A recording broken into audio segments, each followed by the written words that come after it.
करता आपण हे 1.5 वर्षापासून मी या ठिकाणी 2 मेंढ्यापासून आज जवळजवळ 60 मेंढ्यापर्यंत या सगळ्या मेंढ्या तयार केलेल्या आहे। मी मगाच सांगितलं या सगळ्या मेंढ्या चॅम्पियन मेंढ्या आहेत की गुजरात आपलं महाराष्ट्र आणि कर्नाटकात विशेषतः पहिला नंबर सातत्याने घेणारी कळप सुद्धा मी सगळे या ठिकाणी दादा मेंढीचे घेतलेले आहेत। त्यामुळं जातीवंत माडगाव प्रजातीच्या मेंढ्या आपल्या सांगोला तालुक्यामध्ये महाराष्ट्रात आणि कर्नाटकमध्ये आहेत, त्याचा मला अभिमान वाटतो। यासाठी आम्ही हे घेतलेलं आहे। आमच्या वडिलांना याची खूप आवड आहे।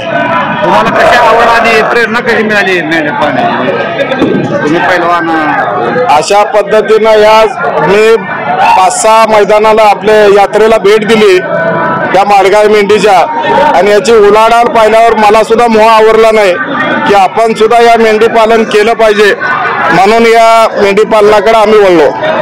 तरुणांना काय तुम्ही संदेश द्याल? म्हणजे नवीन तरुण जे आहे तरुणांना माझा एकच संदेश आहे की नोकरीच्या पाठीमागे लागण्यापेक्षा एखाद्या मेंढीपासून जवळजवळ 10 मेंढ्या केलेले शेतकरी आमच्या जत तालुक्यामध्ये आहेत, सांगोला तालुक्यामध्ये, त्याचाच आदर्श आपण घेतला पाहिजे आणि आपल्या कुटुंबाला हातभार लावला पाहिजे।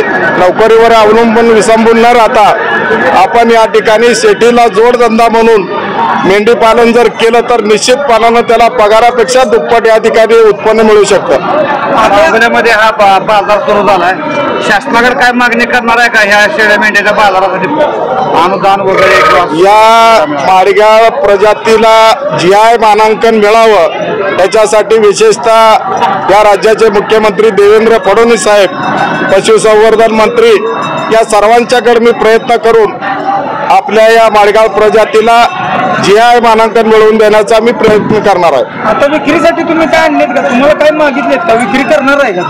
विक्रीसाठी माझ्याकडे आता 2-3 छोटे नर आहेत आणि त्याला सुद्धा फार मोठी मागणी आहे। 3 नर आहेत परंतु 10-12 जण मागतायत। अशा पद्धतीची मागणी या माडगाव मेंढीच्या प्रजातीला आहे। 20 ते 30 मेंढ्या आता गाभण आहेत आणि अशा या काळामध्ये एक शौक म्हणून शेतकऱ्यांनी यातून प्रेरणा यावी, अशा पद्धतीचा शेतीला जोडधंदा म्हणून मेंढी पालन शेळी पालन केलं पाहिजे।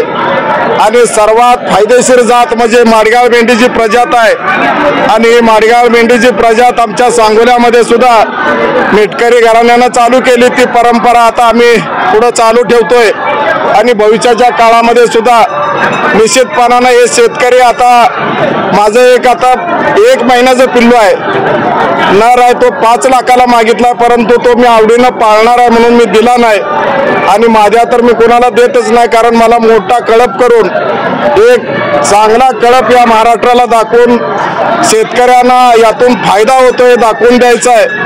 आणि आपली बी या ठिकाणी मनापासून मला या माडगाव मेंढीची आवड आहे, आमच्या वडिलांना विशेषतः याची आवड आहे इकडे, त्यामुळं आम्ही हा कळप या ठिकाणी केलेला आहे। तू बरोबर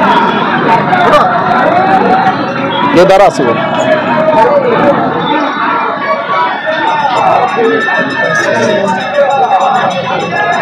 जनमत सबस्क्राईब करा, लाईक करा, शेअर करा। आपल्या हक्काचं आपलं न्यूज।